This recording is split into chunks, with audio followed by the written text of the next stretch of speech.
Ha man ki kam ki ong hari la jong kat ba mon Henry hari jong i ngem don jing ya teli wat ha kisnom ki thao me wat ha yeng ha sen ni kwa van ra lama mar yang em pendam kane ken ka dau ba ka ba pentlot yangi ki wei ki la yo i jing long kerpang jongi na lo shin ro ni don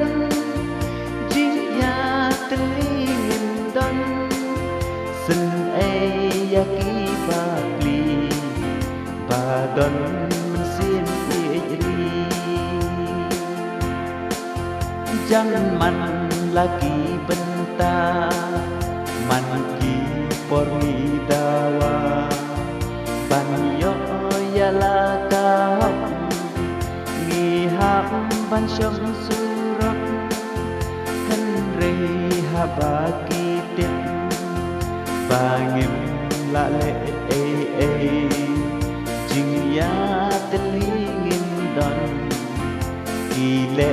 bekat ba mon la da ngakran bakla smobha ban ma yana leng ba kane jing wai syapi ngakwa ban ai la da jing ya teli ngim don para mangi ngin long ki bas niu bong banda wala kahap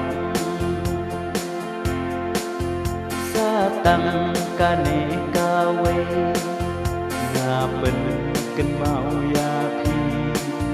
jing ya teli kan yen sa pret pat ngin kelon